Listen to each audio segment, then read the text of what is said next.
This is just a quick video to go over the solution of one of the problems on the GitHub materials that I've posted on doing nested loops. This is for you to get your head around what happens when you have a for loop running inside a for loop. And there's many situations where using that kind of construct is useful. But let's just get our head around what's actually going on here. So in this problem set, what I'm asking you to do is just to create a table of numbers, a matrix called X, that's made up in a particular way, but I'll show you an example of some other numbers as well. This is not, the details of these are not really important. What's important is that in the end you have a table that has a certain number of rows and columns, a matrix of size number of rows by number of columns. And we want to nest two for loops in such a way that we go through all of the rows first, row 1, 2, 3, 4, all the way to however many rows there are on this table, for the first column, and display the value that's stored in that table at that particular location in this particular way here.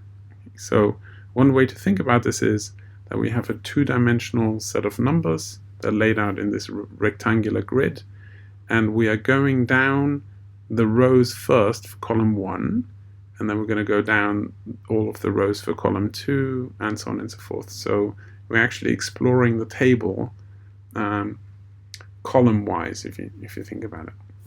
Okay, so how would you do that? Well, somebody's already tried to put together a solution of this, so let me just walk you through the script here. And this is code that's very, very close but not quite correct, and I want to explain to you why that's the case. Okay, so the first two lines, I'll just borrow it from the web page. They set up this table of numbers. So let me show you a little feature here which you may not have seen. If you start a comment line with 2% signs, then the MATLAB editor creates these yellow sections which you can run individually. So I can do this here by selecting the highlighted cell. So let me run the first one, and I can run this section and see what happens in the workspace of MATLAB. So there's now a variable called h and x. If you want to look at x, we can just see what that looks like. So these are the numbers. So if the aim is to explore this table of numbers going down column 1 for all of the rows first, then we're going to try and print out these values here, then the next set, then the next set, then the next set, and the next set. Okay, so one key idea here is that MATLAB stores numbers and it goes down rows first and then across the columns. Okay, so that's an important bit of information here. So this is now stored in X. If we want to find out how many rows and columns there are in our data set, then we could either look at this particular view of the workspace. So we know 6 by 9, this has 6 rows and 9 columns. But if we need to use that information inside a script, we can use the command size to tell us what's going on, right? So size of x returns both of them. Size of x along the first dimension tells us how many rows there are. Size of x, comma 2 tells us how many columns there are, and so on. Okay, so I'm just going to type home to clear the window here so we get a bit more space. So these numbers, how many rows and columns, they're useful to keep around because it will help us construct our loops. So I'm going to assign them into a variable which I call n rows and n columns, which are very nice and descriptive. And so we now come to this construct here of these nested loops. Okay, so the first thing to think about is what's actually happening as we go through the loops. So in the outer loop, we're going to go through row 1, 2, 3, 4, 5, 6. But every time we pick a new row, we're going to go through all of the columns first. So one of the things that's going on here is you need to think about which of the loops runs more quickly, is running on the inside, right? So for every row that we pick, we're going to explore all of the columns. So that's not actually quite correct for what we want to do. If the aim is to explore all the rows first, then what we need to do is we need to pick a particular column, column 1, explore all the rows, and then go through each of the columns in turn afterwards. So the order in which we do this is very important. Okay, so I'm gonna leave this for here now, and we can see what's actually going on. These two things here, these two lines, well, let's think about what the intent is here. So we're trying to figure out, for any particular element in our table, what is stored at that particular location. So what are the locations? Well, when we go through all of the rows and columns, we want to index, so that's correct. We want to index into the correct row and the correct column. But what this will do is, it will just take X, which is the table of numbers. It will pick a particular row and then give us all of the columns. So this will actually give you a list of numbers if you use this way. And then this is going to give you a list of numbers. That's going to give you all of the rows for one particular column. Now, so those operations will happen, but because we're not actually using the information in any other way, we're not storing it somewhere, we're not storing it in R1 or R2 or something like that, right? The information is actually just going to get overwritten every time we go through the loop. So because we just try to display it here, this is not going to work. Another thing you might try is, you might actually just display using this mechanism that every time you put something into MATLAB, it stores it in a temporary variable called ans.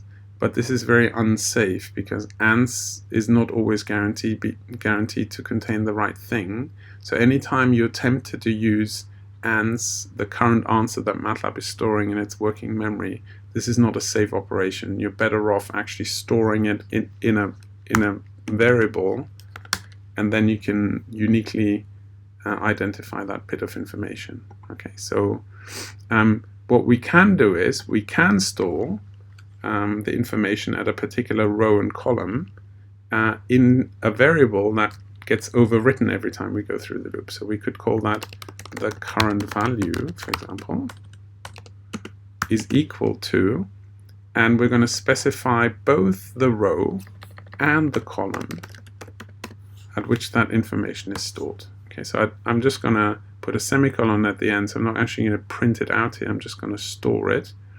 And then you can use the rest of this construct to display a bit of information, and the square brackets here just mean stick together pieces of text and numbers that have been turned into strings. So the right text representation of a particular number. So row and then the string representation of what the row number is and the column number, that's correct. And then the value that we want to display is actually the string representation of whatever the current value is that we have picked out of the table. So rather than having two indices, we're going to put this current, I'm just going to copy and paste that in here. I'm going to put that in here. So every time we go through this loop, on the inside loop, we're going to calculate the current value from this table, and then it's going to print out this line that says row column value in the right format. Now let's see what happens when I first run this section. Okay, we get number of rows and number of columns, so that's correctly stored there. And then let me run the next section, and let's see, oh, there's no I column. Okay, so sorry, that was my mistake.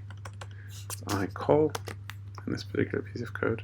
So you run this section, and you can now see, if you look at which row it goes through, this is row 1, 1, 1, 1, 1, and then 2, 2, 2, 2, 2. So what does that mean in our table? If I just bring up the table one more time, row 1, 1, 1, 1, 1, it means it explores the first row first and goes across all the columns. Okay, that's not exactly what the problem set was, but this is useful information because it allows us to maybe traverse the table in the different orientation if we wanted to do that. Okay. Well, how can you make it explore the columns first? Well, the table hasn't changed, right? The table is still the same. The row and column assignments are correct. The problem is in the logic here. If we swap whether the outer loop and the inner loop, so if I just exchange the first two lines, then what's going to happen now is that we're going to pick one particular column, and once that column is picked, we're going to explore all the different rows, and then we're going to pick the next column and explore all the different rows. So to go back to our table, this means we're going to pick one particular column and we're going to go down the rows, and then we're going to pick the next column and go down the rows. Okay? So it's very easy, even if you're very experienced in MATLAB, to get confused about rows and columns and whether you're exploring the rows first and the columns. So it's often useful to just make a little diagram and convince yourself that you know what's going on. Okay, so this is now the fixed bit of code. I've also seen on the online forum that somebody's actually turned this into a function where you can feed in x and this logic will still work, so that's a very nice sort of generalization of this. The other thing we could do is just to double check that if we make x a completely different kind of construct, so say we wanted to have small x equal to a smaller table where maybe we have 1, 2, 3, 4, 5 next to 6, 7, 8, 9, 10. The values, if we have this looping correct, should go 1, 6, 2, 7, 3, 8, 4, 9, and so on. Okay, so we can just maybe run the whole script and see that this has happened. And it goes 1, 6, 2, 7, 3, 8. Right. Okay, job done. All right, hope you found this helpful.